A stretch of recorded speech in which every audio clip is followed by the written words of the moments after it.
अगर हम stock markets और सिक्योरिटी मार्केट की बात करें तो हम रीसेंट टाइम्स में देख सकते हैं कि इनके बारे में बातचीत और साथ ही साथ रिटेल इन्वेस्टर्स का इन्वॉल्वमेंट बढ़ गया है to gain short term gains.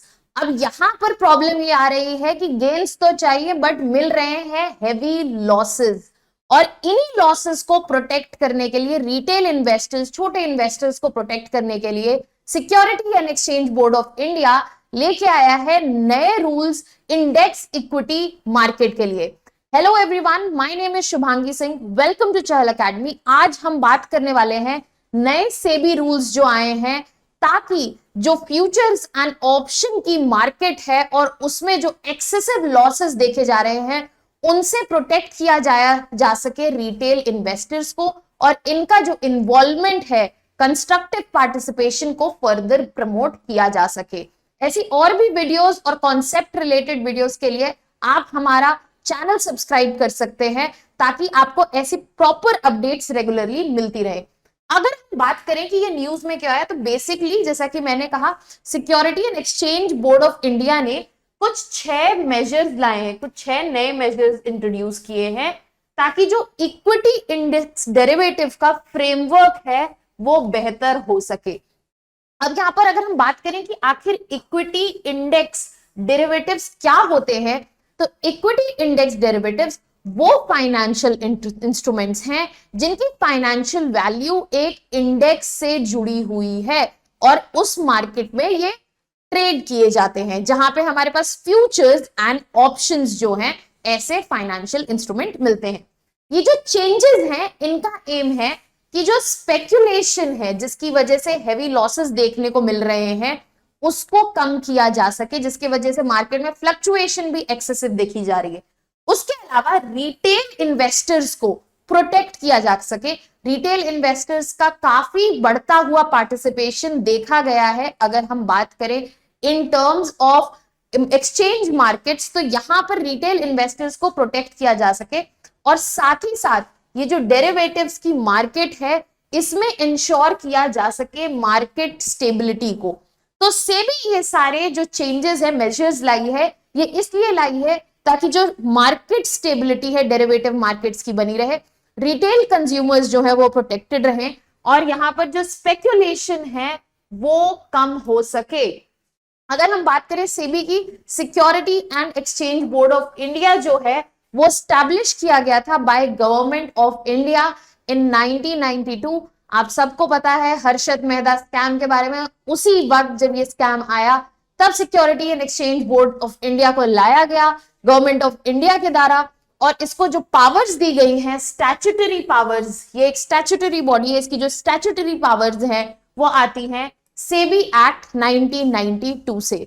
इनका काम क्या है? इनका ऑब्जेक्टिव ये है कि ये सिक्योरिटीज मार्केट जो है, जो हम बोलेंगे यहां पर हम कैपिटल मार्केट जिसे बोल सकते हैं, कैपिटल मार्केट को रेगुलेट करती है और इन्वेस्टर्स के इंटरेस्ट को प्रोटेक्ट करती है इन टर्म्स ऑफ सिक्योरिटी। तो ये ऑर्गेनाइजेशन जो है ये चेंजेस लेके आई है। अब ये सेबी के अगर हम हिस्टोरिकल बैकग्राउंड की बात करें तो ये बनी क्यों थी? एक तो कॉन्टेक्स्ट मैंने बताया कि एक बहुत ही बड़ा स्कैम इन्वेस्टमेंट मार्केट में देखा गया था, कैपिटल मार्केट में देखा गया था, एंड वहां से एक सबक मिला कि इन्वेस्टर्स को प्रोटेक्ट करने की जरूरत है, इसलिए सेबी को एस्टैब्लिश किया गया to keep a check on unfair and malpractices, और हम इन्वेस्टर्स को ताकि यहां पे प्रोटेक्ट कर सके इन माल प्रैक्टिसेस से। ऑर्गेनाइजेशन जो है वो बनाई गई थी ताकि रिक्वायरमेंट फुलफिल हो सके सारे पार्टिसिपेंट्स की, जो कि कैपिटल मार्केट में पार्टिसिपेट करते हैं, जैसे कि इशुअर्स। अब सेबी जो है वो काम करती है एक मार्केट प्लेस देने के लिए, ताकि इन्वेस्टर्स जो हैं वो एफिशिएंटली और फेयरली अपने फंड्स रेस कर सकें कैपिटल मार्केट में। साथ ही साथ इंटरमीडिएटरीज अलग पार्टिसिपेंट हैं कैपिटल मार्केट में। सेबी काम करती है इनको एक प्रोफेशनल और कॉम्पिटिटिव मार्केट देने के लिए, ताकि ये यहां से बेनिफिट ले सके, और इन्वेस्टर्स जिनका फंड जो है इशुअर्स रेज करते हैं उनको प्रोटेक्ट किया जा सके, और एक्यूरेट इंफॉर्मेशन मिले इन्वेस्टर्स को अबाउट द इशुअर्स, ताकि उनके साथ कोई भी स्कैम ना हो सके। तो यहां पर इन रीजंस की वजह से सेबी का फॉर्मेशन हुआ था। अब आगे बढ़ते हैं और समझते हैं एफएनओ मार्केट का ट्रेंड क्या रहा है। एफएनओ यहां पे रेफर कर रहा है फ्यूचर्स एंड ऑप्शन को। अगर मैं फ्यूचर्स एंड ऑप्शन की बात करूं, फ्यूचर्स एंड ऑप्शन की बात करूं तो ये दोनों ही फाइनेंशियल इंस्ट्रूमेंट्स हैं जो कि यूज होते हैं कैपिटल मार्केट में। अगर मैं फ्यूचर्स की बात करूं तो ये बेसिकली फैसिलिटेट करता है buying and selling of commodity derivatives on a future date, और इसमें ऑब्लिगेशन जो है मैंडेटरी है, ऑब्लिगेशन रहती है। यहां पे आप जब फ्यूचर डेट के लिए बाय कॉल या पुट ऑप्शन यूज करते हैं, कॉल ऑप्शन या पुट ऑप्शन यूज करते हैं, तो ये मैंडेटरी होता है कि वो ऑब्लिगेशन आप फुलफिल करें। बट ऑप्शंस में आप जब यहां पर कॉल ऑप्शन या पुट ऑप्शन यूज करते हैं तो ऑब्लिगेशन नहीं होता है। To understand clear difference between FnO future and option and other financial instruments, आप हमारी वीडियो भी जाके देख सकते हैं प्लेलिस्ट में, ताकि आपको यहाँ पे क्लैरिटी मिले। मार्केट जो है इसमें रिसेंटली बहुत ज्यादा इंक्रीज देखा गया है ट्रेडिंग वॉल्यूम्स में। जो यहाँ पे ट्रेडिंग हो रही है उसके वॉल्यूम्स को स्वेल अप होते हुए देखा गया है। बट फिर भी यहाँ पे प्रॉब्लम ये है कि जो इन्वेस्टर्स हैं वो हैवी लॉसेस फेस कर रहे हैं, तो यहाँ पर इन कंज्यूमर्स को, इन इन्वेस्टर्स को प्रोटेक्ट करने के लिए सेबी ने स्टेप लिया है। अब जो अलार्मिंग ट्रेंड है कि यहाँ पर वॉल्यूम तो बढ़ रहा है बट लॉसेस भी साथ ही साथ बढ़ रहे हैं, तो इससे कंसर्न्स रेज हुए हैं अमंग्स द रेगुलेटरी बॉडीज में से एक जो कैपिटल मार्केट को मॉनिटर करती है और उसके लिए रिस्पॉन्सिबल है वो है सेबी। अब वो ये देख रहे हैं कि ये कैसे इंपैक्ट कर सकता है कैपिटल फॉर्मेशन को और साथ ही साथ इकोनॉमिक ग्रोथ कंट्री की, और इस वजह से ये एक अलार्मिंग सिचुएशन है जिसपे सेबी ने फाइनली एक्ट किया। अब हम समझते हैं कि इन रेगुलेशंस की जरूरत क्या थी। मार्केट एक्सपर्ट्स ने कंसर्न्स जताए कि फ्यूचर एंड ऑप्शन सेगमेंट जो है, जहां पर हैवी लॉसेस देखे जा रहे हैं, वहां पे जरूरत है कि टाइटर रेगुलेशंस हो, प्रॉपर गाइडलाइंस आए, नए रूल्स लाए जाएं। और ये रूल्स लाए गए किस चीज के लिए, ताकि स्पेकुलेशन है वो लिमिट हो सके, साथ ही साथ इन्वेस्टर्स को प्रोटेक्ट किया जा सके और ओवरऑल मार्केट में भी स्टेबिलिटी लाई जा सके। अब हम बात करें कि जो रेगुलेटरी चेंजेस आए हैं उनमें से ये चेंजेस क्या है, इन चेंजेस के बारे में हम बात कर लेते हैं।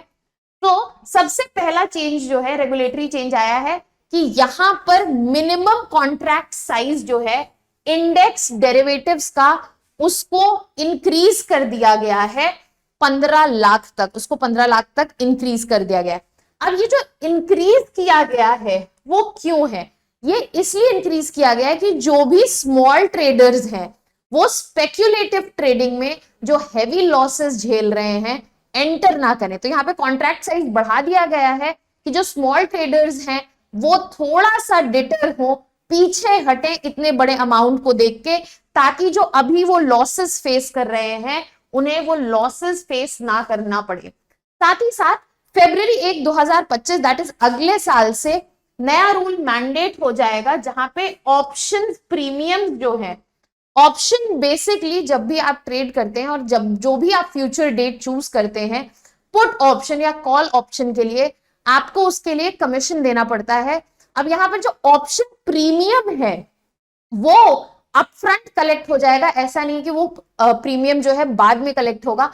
अब जब ये पेमेंट अपफ्रंट कलेक्ट होगी तो यहां पर जो एक्सेसिव इंट्राडे का लेवरेज लेता हुआ देखा जाता है वो कम होगा, तो यहां से भी जो एक्सपेक्टेड लॉसेस हैं वो कम होने की उम्मीद है।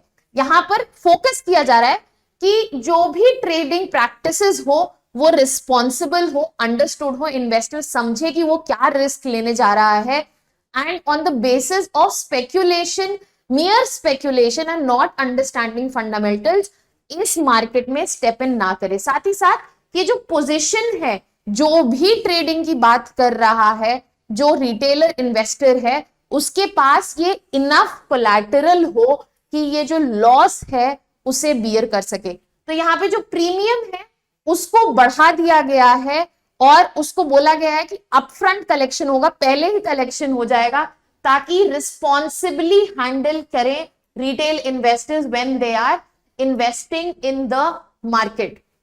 साथ ही साथ रेगुलेशन जो है वो वीकली एक्सपायरिंग ऑप्शंस को भी लिमिट करेंगी, और यहां पर सिर्फ एक बेंचमार्क इंडेक्स पर एक्सचेंज रखा जाएगा, मल्टीपल बेंचमार्क इंडेक्स नहीं रखा जाएगा। स्टार्टिंग में ही हमने समझा था कि इंडेक्स डेरिवेटिव्स वो फाइनेंशियल इंस्ट्रूमेंट हैं जिनकी अंडरलाइंग वैल्यू एक इंडेक्स से अटैच होती है।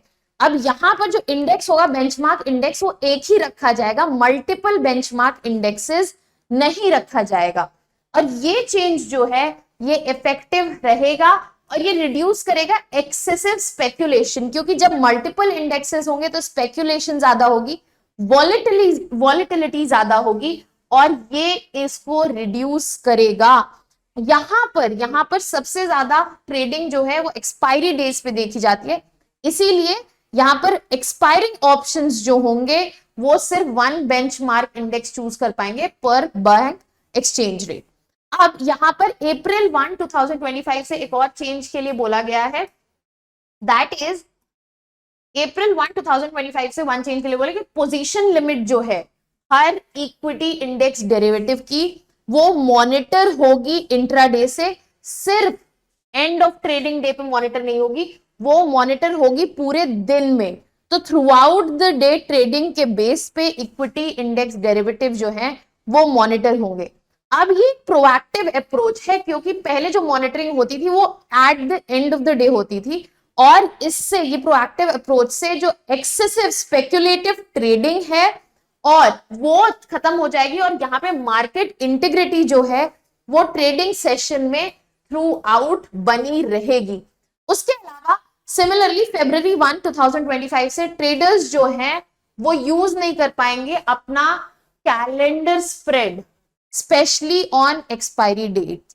अगर हम कैलेंडर स्प्रेड की बात करें तो आप देख सकते हैं स्टॉक प्राइसेस के हिसाब से यहां पर वो ब्रेक इवन अश्योर करने के लिए कैंडल स्प्रेड यूज करते हैं। अगर यहां पर कोई नंबर वो चूज करे और यहां पे प्राइस चूज करे तो इसके बीच में उसको प्रॉफिट अश्योर होता है, बट बियॉन्ड दैट नहीं होता है। तो एक्सपायरी डे पे ये कैलेंडर स्प्रेड जो है वो रिटेल इन्वेस्टर्स यूज नहीं कर पाएंगे, ताकि ये रेगुलेशन इसलिए लाया गया है कि स्पेक्यूलेशन जो हो वो मिनिमाइज रहे और ट्रेडर्स को इंकरेजमेंट मिले कि वो रोल ओवर डिसीजन जो भी लेना है पहले ले लें, ताकि डेरिवेटिव के जो प्राइसेस हैं वो स्टेबल रहें, और साथ ही साथ वॉलेटिलिटी जो है जिसकी वजह से एक्सेसिव लॉसेस आ रहे हैं वो कम से कम हो जाए। साथ ही साथ टेल रिस्क कवरेज में बढ़ोतरी देखी गई है। अब यहां पर इंट्रोडक्शन हुआ है एडिशनल एक्सट्रीम लॉस मार्जिन का ऑफ 2%। जो भी शॉर्ट ऑप्शंस कॉन्ट्रैक्ट हैं उनमें सेफ्टी बफर प्रोवाइड करेगा। ये जो extreme loss margin retail investors को रखना होगा, जो पहले कम था अब यहां पर ऐड कर दिया गया है 2%। अब ये जो इंक्रीज्ड मार्जिन रिक्वायरमेंट है ये प्रोटेक्ट करेगा इन्वेस्टर्स को और फाइनेंशियल मार्केट को एक ब्रॉडर कॉन्टेक्स्ट में देखने में, जिससे सिग्निफिकेंट लॉसेस जो हैं एक्सट्रीम प्राइस मूवमेंट्स की वजह से आते हैं वो कम हो जाएगा। अगर आप यहां पर देखें तो इस पर्टिकुलर ग्राफ में आप देख सकते हैं कि हम टेल रिस्क की क्या बात कर रहे हैं। Losses are on this side and gains are given on this side. अगर फैट टेल डिस्ट्रीब्यूशन का बात करें तो ये यहां पर फॉर्म हो रही है, हाउएवर नॉर्मल डिस्ट्रीब्यूशन यहां रहता है। तो अब हमने क्या किया, यहां पर एडिशनल एक्सट्रीम लॉस मार्जिन हम ले आए हैं, एडिशनल एक्सट्रीम लॉस मार्जिन ले आए हैं, जिससे रिटेल इन्वेस्टर्स जो हैं वो इस मार्जिन रिक्वायरमेंट की वजह से एक सेफ्टी बफर उनका यहां पर क्रिएटेड रहेगा और यहां पर मार्केट वॉलेटिलिटी भी कंट्रोल होगी। अगर हम कंक्लूजन की बात करें तो ये रेगुलेटरी चेंजेस बने हैं ताकि मार्केट में स्टेबिलिटी आए, एक्सट्रीम वॉलेटिलिटी कम रहे और जो हमने वॉल्यूम देखा है ट्रेडिंग में उससे बेटर रिजल्ट्स आ सके, ना कि सिर्फ हेवी लॉसेस, ताकि कंट्री की जो ग्रोथ है और कैपिटल फॉर्मेशन है वो इफेक्ट ना हो। ये सिस्टमैटिक इश्यूज जो है एफएनओ मार्केट में, उनको एड्रेस करना बहुत जरूरी है ताकि सस्टेनेबल ग्रोथ पॉसिबल रहे इन मार्केट्स में और इन्वेस्टर का कॉन्फिडेंस भी बना रहे। आज के सेशन में हमने ये सब जानकारी एकत्रित की है कि कैसे एफएनओ मार्केट ऑपरेट करता है और साथ ही साथ कैसे सेबी से प्रोटेक्ट करने के लिए नए मेजर्स लेके आई है। ऐसी और वीडियोस देखने के लिए please follow our channel, subscribe our channel, and that's all for today. Thank you so much.